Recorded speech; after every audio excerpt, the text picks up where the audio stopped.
The moment he steps into the cage, silence isn't just shattered, it's murdered. They call him the Neanderthal, but he isn't some relic of a forgotten past. He's a walking echo of ancient fury reborn into modern combat. With the primal face of a Viking berserker and the cold precision of a trained assassin, Frederic Vosgröne doesn't just fight, he hunts.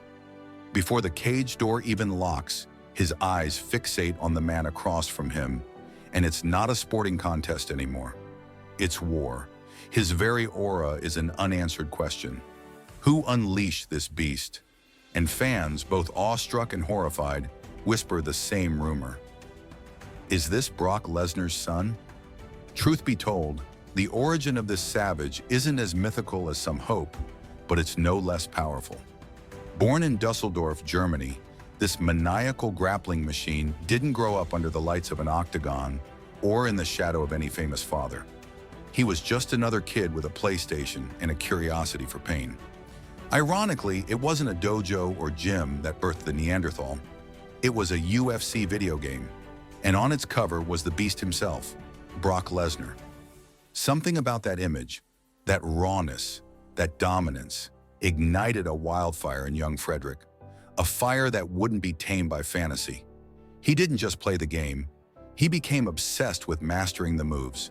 Every transition, every takedown, every submission, drilled into his muscles through mimicry. Then he took it to reality. At 16, Frederick dove into Brazilian Jiu-Jitsu. No shortcut, no fast track, just blood, sweat, and relentless obsession. Under the tutelage of Dickie Martin at Carlos Gracie London, he molded his instincts into a weapon. And like a madman on a mission, he wasn't content with comfort. He sought out brutality, training with Bulgarian wrestling legend Lubomir Kumbarov, who Frederick himself called the strongest man he's ever faced. And in the fire of these training rooms, the Neanderthal was forged. The battlefield was no longer imaginary. He entered the world of elite grappling with a fury that turned heads. From the British National Open to Polaris Grand Prix, he tasted defeat, tasted glory, but above all, tasted evolution. Each battle etched new scars into his mind and taught him the brutality of precision. In 2020, he stood on the podium of the No-Gi World Championship, third place, but first in hunger. He was a chaos artist in the arena, turning technical warfare into primal carnage. Ja, das Ding ist, niemand kann mich ausnocken. Ja, so einfach. Deswegen wird er diese Chance nicht haben. Arm triangles, heel hooks, face cranks. His submissions weren't just tactical victories. They were punishments for daring to stand against him. But still, it wasn't enough. Grappling wasn't a big enough canvas. He wanted violence with stakes, war with fists, blood with purpose. So in 2021, he walked into the MMA world, not to compete, but to conquer. On May 30th, he stepped into the cage for his debut. His opponent, Erhan Okaroglu, may as well have walked into a wood chipper. Frederick wasn't flashy, he was focused. The first round was suffocation, a pressure storm of ground control and submission attempts. By the second, the air was gone. Okaroglu had nothing left but surrender. Arm triangle, tap.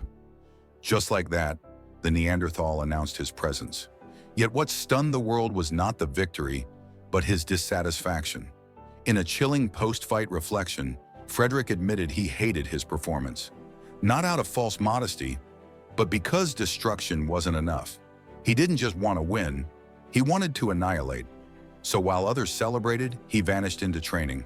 Months turned into years. Rumors swirled. Injury, contract issues, fear from promoters. But those were just distractions. The truth? He was building something. A better version, a stronger incarnation, a storm that would arrive when the world least expected. And it came. In October 2024, at We Love MMA 74, he returned. His opponent, Christian Fischer, barely existed. In 16 seconds, Frederick locked in a heel hook so violent, so precise, it stunned even seasoned fans. It wasn't a brawl, it was a statement. And just a month later, he doubled down. Another heel hook, another victim, Nikola Jojovic. This time, the man lasted 90 seconds. That was all. And with those two savage displays, the world remembered his name, or more precisely, the myth behind it. The Neanderthal wasn't just back, he was hunting. People started to wonder if he was more than just a fighter. Was he a throwback to some prehistoric warrior lineage?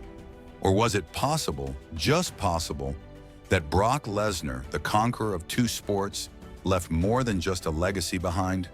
The timelines were strange, the resemblance uncanny, and the power undeniable. Was he the German-born heir to the American juggernaut? Only Brock and Frederic's mother could say for sure. But in the end, it didn't matter. Whether son or spiritual successor, the Neanderthal was on a warpath. Then came April 5th, 2025, Octagon 69, a night that changed everything.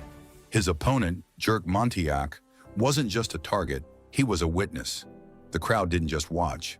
They roared, they screamed. And when Frederick started laughing mid-fight, a guttural, wild, unhinged laugh, it shook the arena. This wasn't just a man winning. This was a man unleashing something ancient. He chased Montagnac with a predator's hunger, grounded him, crushed him, submitted him, arm triangle, again. But this time the crowd erupted like never before. They didn't see technique. They saw a force of nature, resurrected. But as the crowd erupted in bloodthirsty joy, Frederick didn't raise his hands in triumph. He simply walked away, unbothered, untouched, unbroken. Because to him, this wasn't glory, it was duty. A duty to dominate. A duty to become the version of himself that the world both fears and denies. In that walk, people saw shades of Brock Lesnar's silent rage, the predator who never needed showmanship, just chaos. And in that moment, whispers turned to obsession.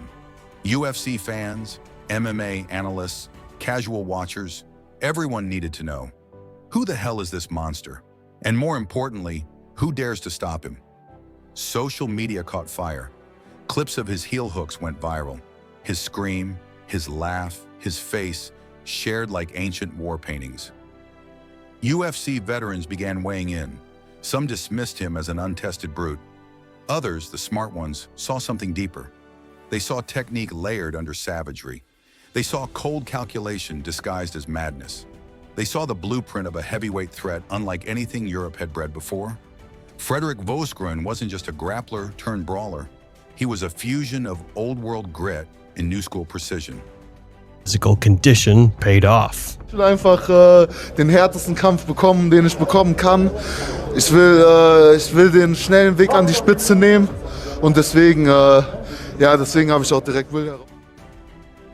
A genetic anomaly carved out of chaos, designed to end careers. While the world speculated about contracts and fight offers, Frederick stayed silent. No call-outs, no trash talk, just training. That silence, deafening. Because in a world where everyone screams to be seen, his refusal to speak made him louder than all of them. And behind that silence was obsession. Frederick wasn't just focused on MMA, he was dissecting the sport, studying movements, breaking down systems, killing his old self daily to be reborn stronger.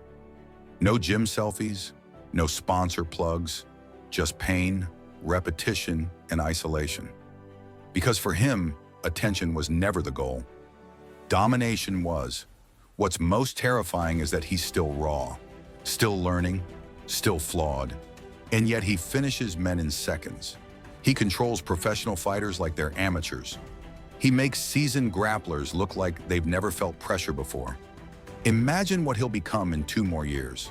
5, 10. The potential is monstrous. But with that potential comes a price. Frederick's path isn't clean. It's violent. It's unpredictable. And the closer he gets to the top, the more the world will try to either break him or claim him. They'll label him, hype him, use him.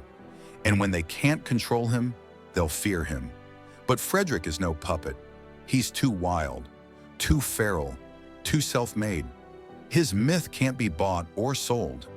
That's why fans cling to the Brock Lesnar comparison, not just because of looks or power, but because Lesnar was untamed. He refused to play by the rules. He crossed lines, burned bridges, and dared to win where he wasn't supposed to. Frederick is cut from the same cloth, Not polished, not marketable, but inevitable. And whether he ends up under the UFC lights or stays an underground legend, the outcome will be the same. Men will fall, limbs will snap, the storm will grow. Some say his ceiling is Bellator. Others say he's UFC bound. A few dare to whisper he might become the next Pride-style heavyweight legend, a freak show killer who gathers bodies for breakfast. But the most dangerous possibility, he doesn't care about any of it. Because when a man is driven not by fame, but by purpose, he's unpredictable. And when his purpose is pain, you don't sign him to a contract. You unleash him like a weapon. You pray the cage is enough to contain him. And you hope the man standing across from him understands what's coming. And just when you think you figured him out, he shifts, he adapts, he adds layers. He starts striking sharper, he starts moving faster. Suddenly, he's no longer the Neanderthal dragging men down.